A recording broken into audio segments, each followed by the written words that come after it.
여러분 안녕하십니까? 오늘 2023년 8월 20일 주일을 맞아서 하나님께서 주시는 생명의 말씀으로 함께 은혜를 나눕시다. 사도행전 24장 10절로 23절인데요. 제가 후반부 몇 구절 봉독합니다.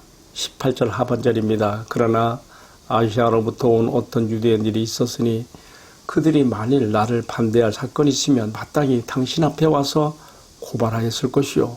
그렇지 않으면 이 사람들이 내가 공의 앞에 섰을 때 무슨 옳지 않은 것을 보았는가 말하라 하소서.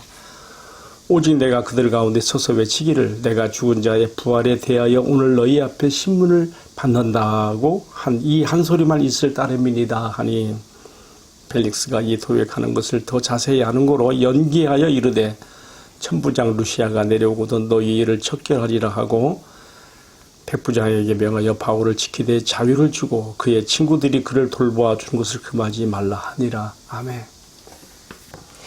이 봉독한 이 말씀을 가지고요. 주님이 이끄시는 로마로 가는 길이라는 제목으로 말씀을 나누겠습니다. 바울은 본래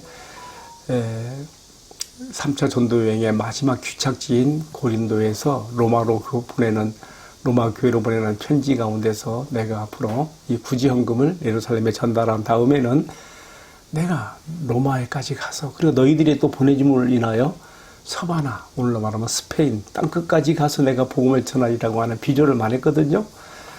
주님께서 지금 바울이 예루살렘에 왔을 때에 바울이 계획한 의도한 대로가 아니고 주님의 방법으로 주님의 이끄시는 그 방법을 통해서 바울을 지금 로마로 가게 만드시는 그 여정을 지금 섭리하고 있어요. 우리가 이 지금 주류적인 흐름을 놓치면 안 됩니다.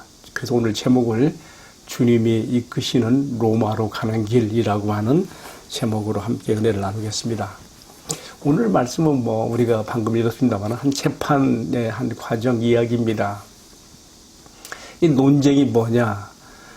지금 바울을 고소하는 사람들은 산헤드린 그 최고 의결기관 회장인 대제사장과 또 여러 공회원들과 또 당시에 변사이며 율사인 더들로를 앞세워서 지금 바울을 고소했지요.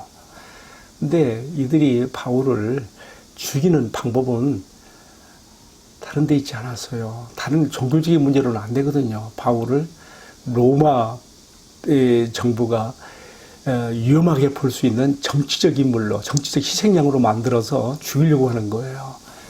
바울은 어떻게 방어해야 됩니까? 우리가 앞선 말씀에서 그래서 이 더둘로 율사가 바울을 고소하는데 그는 이 천하의 유대인들을 소동케 하는 자라. 완전 반사회적인 그 로마 제국 치하의 안정과 질서를 해치는 사람이란 뜻이죠. 그리고 이 사람은 나사렛 땅의 괴수로서 말하자면 종교적인 어떤 그 당의 힘을 뒤에 얻고 지금 이 정치적 선동가로 나서고 있다는 그런 뜻이거든요. 세 번째는 뭐였습니까? 그가 유대인회에 들어갈 수 없는 신성구역 성전에 이방인을 데리고 들어가서 성전을 못 오겠다. 우리 유대인들에게도 아주 해악한 놈이라 하는 뜻으로 이제 정말 이 제목대로 하면 바울은 사형당해야 돼요. 네.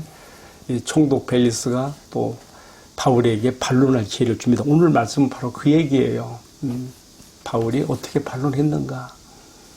바울은 여기서 자신을 정치적 희생양으로 몰려고 하는 그들의 의도를 간파하고 이것을 방어하며 이것이 정치적인 문제가 아니라 유대인들의 종교의 문제로서 이렇게 사건이 터진 것이라는 것을 이제 말하는 것이죠. 언젠가 제가 MBC에서 보도한 내용을 봤는데요. 우리나라의 갈등 지수가요, OECD 국가 가운데 1위라 그래요. 참, 이 갈등 지수가 여러 가지 항목이 있는데, 예를 들면 빈부격차, 세대 갈등, 정치 이념 갈등 막 등등 있는데, 7개 항목에서 아주 우리나라가 이 갈등 지수가 아주 위험하다는 것이죠. 그 중에서도 이 정치 이념에 대한 거, 이 문제만 건드리면 사람들이 폭발해버려요. 그래서 상당히 이것은 함부로 건드릴 수 있는 문제다. 근데 지금 바울을 고소해서 죽이려는 사람들이 바로 바울은 이 로마 사회에 아주 정치적인 선동가로서 위험한 사람이니까 죽여달라고 하는 그런 이제 고소를 한 거거든요. 자, 여기에 대해서 이제 바울은 총독 벨리스의 허가를 받아서 반론을 제기합니다. 방금도 제가 말씀드린 것처럼 이 고소인들은 바울을 정치적인 희생양으로 만들려고 하는데 바울은 이것은 정치적인 문제가 아니고 유대의 종교의 문제로서 이렇게 사건이 터진 것이라고 하는 것을 말하는 것이죠. 그래서 자신에 대한 그 고소에 대해 세 가지로 반론을 해요. 첫 번째가 뭐냐면요.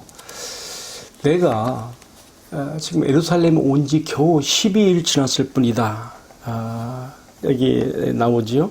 11절에 나옵니다. 내가 예루살렘에 예비하러 올라온 지가 겨우 12이틀밖에 안 되었는데 이 말은 무슨 뜻인가 하면요. 지금 너희들이 나를 정치적인 선동가로 그리고 선동가로 나를 몰고 있는데 내가 예루살렘에 온 지 겨우 12이틀밖에 안 지났다. 언제 내가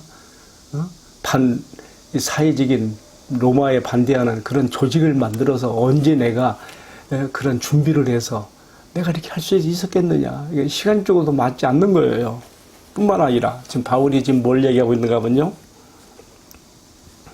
실제로 이 폭동을 일으킨 사람들은 내가 아니라 아시아에서 온 어떤 사람들인데 그 폭동의 주범자들이 마땅히 여기 재판정 자리에 나와서 지금 나를 고소해야 되는데 왜 그들이 아무도 없느냐 이거죠. 그렇지 않겠습니까? 이 총독 앞에서는 이 엄정한 재판 자리에 위증, 거짓말했다가는 그에 따른 그 처벌이 아주 엄하거든요. 그러니까 함부로 못 나오는 거예요. 분명히 사내들인 공예가 그 증인들을 좀 세우려고 했을 거예요. 그러나 없는 거예요. 바울이 말하는 것입니다. 이 폭동을 일으킨 주범자들이 왜 아무도 여기 나온 사람이 없느냐 이거예요. 자, 이렇게 바울은 지금 자기를 지금 고소하는 내용이 얼마나 잘못된 것인가. 그렇습니다. 법정에서는요, 증거 채택주의가 가장 중요해요. 아무 증거와 증인이 없는 거예요. 단지 바울에게 지금 폭동을 일으킨 선동거라고 하는 제목을 뒤집어 쓰이고 있는데 그밖에 아무것도 없는 것이죠. 자, 두 번째로는요, 바울이 자신에 대한 고소가 아무 증거가 없고 부당한 것을 밝히는 가운데 하나가 뭐냐면요, 지금 자신을 나사렛 이단의 괴수로 몰았거든요. 근데 바울이 지금 여기 대해서 어떻게 말하는가 하면요, 나사렛 이단이라고 하는 이 도의 핵심 교리가 뭐냐? 부활이에요, 부활. 그러면서 여기서 처음으로 바울 신학의 핵심 주제가 부활인데요. 주로 성도들의 위로와 격려, 소망을 위해서 이 부활의 신학을 펼치거든요. 근데 여기서 처음으로 우리가 읽는 24장 15절에서요. 바울이 여기서 처음으로 악인과 의인의 부활을 함께 말한 것이 나옵니다. 내가 이렇게 말했어요. 그들이 기다리는 바 하나님께 향한 소망을 나도 가졌으니 곧 의인과 악인의 부활이 있으리라 함이니이다. 의인들만 부활되는 것이 아니고 악인들도 함께 부활된다. 왜?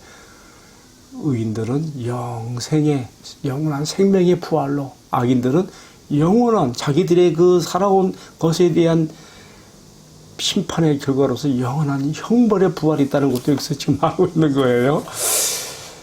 제가 지금 바울이 지금 고소당한 두 번째 내용이 이 나사렛 땅의 괴수라고, 그래서 그가 이렇게 이 자기 당의 당을 등에 업고 이렇게 선동해서 소동을 일으키는 자라고 이렇게 고소한 것에 반론하는데, 그래, 내가 나사렛 땅에 내가 도를 전했는데 이것은 다른 것이 아니라 의인과 악인의 부활이 있으리라고 하는 부활의 도를 내가 전했다. 그러니까 총독 벨리스가 들을 때에 아무런 이런 반사회적인, 반로마적인 그런 정치적인 이슈는 없고요. 유대인들의 그 종교적인 문제로 이렇게 인식할 수 있는 내용이거든요. 바울이 이렇게 변론을 했습니다. 세 번째로 바울은 자신이 이방인을 데리고 유대인들의 종교적 신성구역인 성전에 데리고 들어갔다 하는 고소를 당했는데, 왜 이렇게 당했는가? 앞선 말씀에서 나왔죠. 그가 에베소 사람 드로비모를 데리고 시장 거리에 있었는데, 그것을 본 어떤 사람들이 바울이 이 성전에 결례를 행으로 들어갔을 때에 나시린 서약한 사람들과 함께 들어갔거든요. 이 드로비모를 데리고 들어간 게 아니에요. 그런데 자신들의 추측으로 바울이 이방인을 데리고 성전 경내에 들어갔다 이렇게 함으로써 지금 바울을, 이 사람은 반사회적, 반로마적인 위험뿐만 아니라 우리 유대인들에게도 성전을 모독하는 해악한 사람이라고 고소하는 거거든요. 그 바울이 말하는 거예요.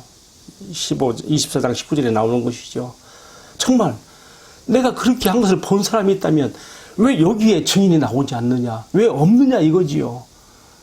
증거 불충분, 증거 채택이 굉장히 이 법정에서 중요한 원칙인데 이게 아무것도 없는 것이죠. 그래서 총독 벨리스가 겉으로 드러내지 않지만 속으로 바울이 이렇게 고소인들이 고발하는 것처럼 그렇게 로마에 대해서 반의적이고 저항적인 그런 위험인물이, 정치적인 인물이 아니라는 것을 이미 알고 있는 거예요. 그래서 바울을 풀어줄 수가 있어요. 그런데 또 이 총독 벨리스 입장에서는 유대의 지도자들을 또 비위를 건드려서는 자기가 이룰 게 없거든요. 그래서 어떻게 했습니까? 우리 오늘 말씀 뒷부분에 보게 되면 뭐라고 나옵니까? 천부장 루시아가 내려오면 그가 이 현장에 있었으므로 내가 더 사실을 알아보고 재판하리라. 그때까지 미루는 것이죠. 그런데요, 이게 어떻게 됩니까? 이어지는 말씀에 보게 되면요, 무려 2년간이나 재판이 연기되는 것이죠.